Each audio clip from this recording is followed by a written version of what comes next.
Because Jenny sent her a 1099. She said, what am I supposed to do about this? I said, basically, you subtract everything.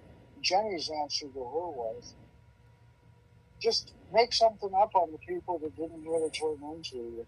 And then send us their addresses if you know they're not going to do that. You know what's funny? Weston Mickey claims that Dan Harwig did the same thing to him with the IRS taxes shit. It wouldn't surprise me. Harwig came up through Eileen, okay? And then he went out on his own, and that was when they had the falling out. Brian Schreier did it to a bunch of people, too. Yeah, Weston said Dan just writes off. Weston doesn't bring in hardly shit. Then Dan sends him a bill for like $60,000, and it's like, yeah, that's exactly what I'm talking about. Like I said, pull your IRS master file. Well, what IRS? Oh, okay, yeah, I see what you're saying. IRS.gov, again, it's real easy to get. It doesn't cost anything to view it online. I totally believe that Dan was doing that because he was actually charged with, like, I don't know, IRS tax evasion, and I don't know what else he was charged with, but some petitioner ratted him out, and he was, like, investigated and had to pay out millions of dollars or something like that. It wasn't millions of dollars, but he did face a fine for it. He did pay some fines for it? Yeah, it wasn't millions of dollars, though. That's one of those things. I don't know the exact figure. I don't believe it was even 100,000. Well, actually, you know what? Now which is still money. All the coordinators now are guilty of labor law violations due to the bill that Gavin Newsom signed about the independent contractors.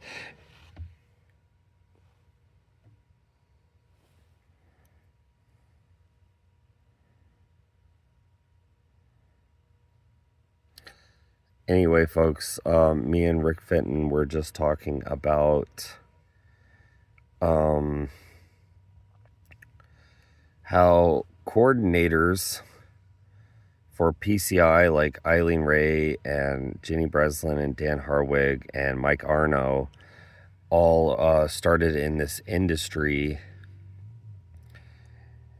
with filing fake, giving petitioners and people that barely even worked large bills, tax bills, saying they claim the petitioners made, let's say, $60,000, but in reality, maybe the person only made $100, $200. Well, especially with homeless people and the petitioners and poor people that try to work in this industry, they struggle keeping addresses. So, the people that get hired by these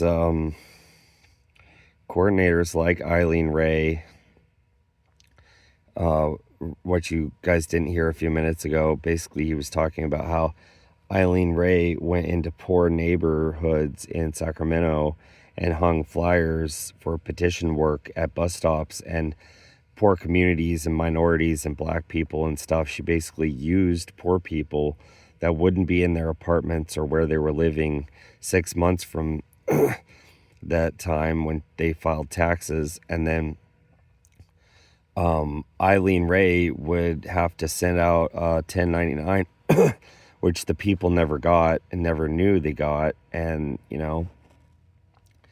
and Eileen Ray would claim that, these people made a ton of money. And then she sends them a letter saying, hey, here's your 1099. You made $100,000. And they only turned in 5 signatures worth $20. And they were poor, broken, homeless. And basically she was able to do that by signing them up for a job that they couldn't work or weren't able to do or struggled to do, and they quit. And she got their social security number and just, they would file these large amounts of money on these people and then they'd move addresses. And by the time the IRS catches up to them, it was like, maybe 4 or 5 years down the road, these people get a letter and they can't prove that they didn't work the job, didn't make the money, they have no records to show anything. And these people with, their Social Security numbers are now compromised because now they owe so much money to the IRS for taxes for money they never even received or knew they were, charged for through Eileen Ray, Dan Harwig, Mike Arno, and other people. I mean, it's just, it's tax fraud. And it's hard to prove all this stuff, but this is how people like Eileen Ray are and Dan Harwig are millionaires, just sitting there collecting paychecks, working for Angelo Paparella, PCI. This is the corruption in American political campaigns, folks. I'm sorry to tell you this, but I mean, it goes on and on. I mean, there's blocking campaigns on grassroots, like watch the Be Human Period YouTube channel, all the videos. There's one on, where PCI, Angelo Paparella, stopped a grassroots solar campaign coming to Florida so people could have free, sustainable, clean energy. And, supposedly Angelo is, working Progressive Campaigns Incorporated, which I turned into petition-corruption.info to expose this kind of stuff. But, Angelo Paparella strung them along, screwed that campaign over, and then the blocking campaign that Mark Jacoby was running got it all canceled, and the solar didn't make it to the ballot in Florida because of this. And there's a lot of campaigns like this in America where, the people, the coordinators and the political consultants like Tim Mooney and Silver Bullet and some other, individuals, like literally just collect money from a proponent and say they're going to do a petition job for them. And it could have possibly even been a great grassroots campaign, but the proponent who raised all the money contacts the wrong political consultant and they just leave town because they have no address. And then there's no way to even hold these people accountable, these coordinators who, are frauds and fakes and scams because they don't have an address anywhere and they just leave and there's no way to find these people or hold them accountable. And I mean, this happened to me multiple times in Colorado where people just literally ran off with the campaign money and the petitioners are showing up at the office saying, oh wow, our campaign is canceled. What happened to the money? Well, some idiot ran off and it was a bunch of money and they decided to screw all the petitioners. Sorry folks, you guys aren't getting paid. I mean, it's horrible. I mean, the whole industry is corrupt. A lot of my friends have died on the road trying to make money to get off the road.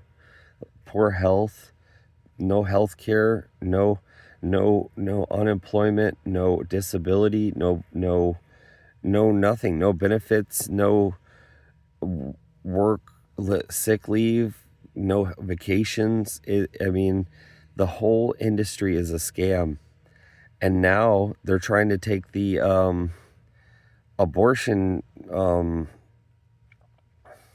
petition off the ballot in Florida, saying that it's full of scams and frauds and whatever.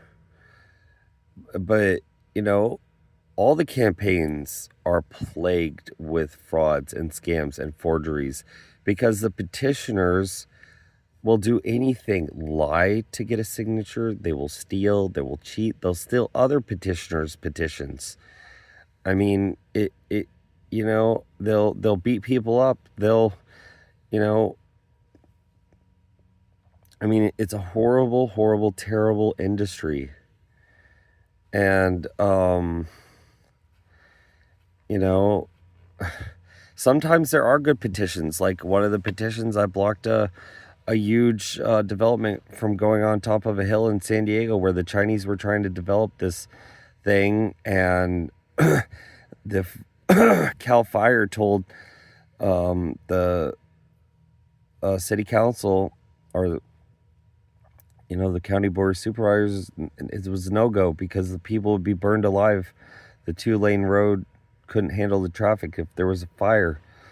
And China basically paid them off and said, let's build. So they approved the building, and then we got a referendum going to stop it.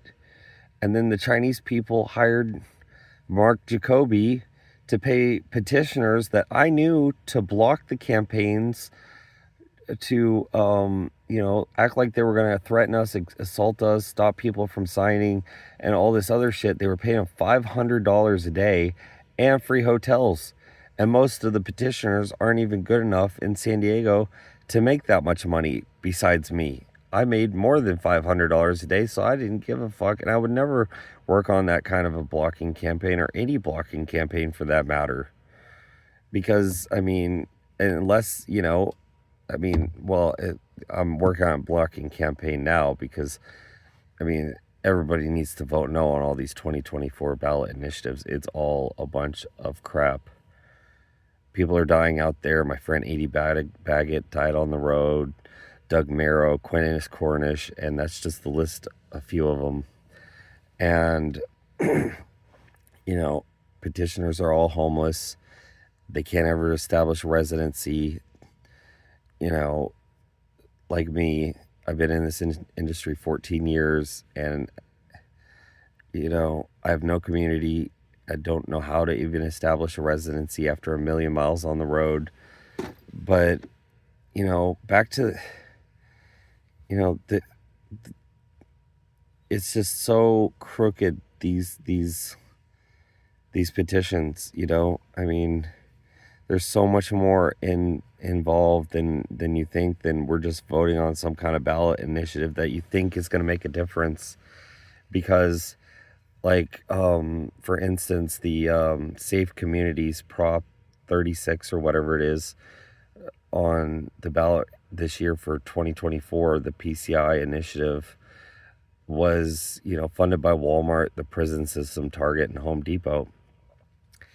Well, they're pitching it as a liberal issue to help rehab, fentanyl people, and it's going to do some good and whatever. But literally, these are some of the most evil, corrupt, crooked corporations in the world. And, Angelo Paparello sold out. He'll sell out for anything. And, the litigation on this petition is so crooked. If you guys, I'm going to be posting it probably pretty soon on my Facebook, Aaron Anderson. It's a public profile. There's all kinds of stuff on there. Check out all my Be Human period YouTube channel videos. There's a lot of different stuff in there about political corruption and the petition industry, and there's going to be more coming. But anyway, the litigation in this petition, this Walmart, Target, prison system, Home Depot petition, is so crooked. If you actually could understand litigation and read it, it's just so messed up. And a lot of the litigations on these petitions you guys could not even possibly understand. And they just come out with some kind of propaganda or agenda and a TV commercial and say, nope, not a good idea. Or vote yes on this, or, whatever, and, sometimes your yes means yes, and your yes means no, and your no means yes, and you guys don't even know how you're voting. So, if I were you, maybe not even check any of the boxes on any of these initiatives, these propositions. Don't vote on this stuff. It is corrupt, crooked. I could go on and on about the petition industry. I was brought into this business in Colorado, and it was a rip-off scam. When I first started this, I got half of my money stolen. And the guy gambled it all away. He literally gambled half of my money away illegally, stole my money, and I was living on the street in a two-door car with a leaking roof in Colorado, trying to make it. And this guy stole half of my money and gambled it away. And it was really sad when I found that out. But there'll be more videos on the beginning of my political activism career and everything coming up. It was with one of the first petitions was with Dog the Bounty Hunter. It was to keep rapists and murderers in prison, their entire prison sentence, no early release, no parole.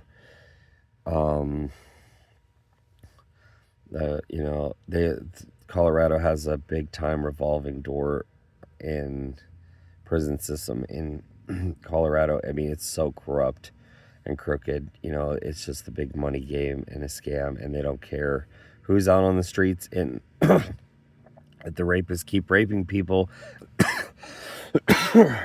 and the murderers keep murdering people. It doesn't matter. We were trying. I've been wanting to fix the criminal justice system ever since I got into this business, because it's all corrupt and crooked here in America, and it's all a game. But watch some more of my Be Human Period YouTube channels, and I got a TikTok, Be Human Period, and like, subscribe, share this stuff with friends and family around the nation. Let's get the publicity out there, folks, okay? Thanks. Have a great night.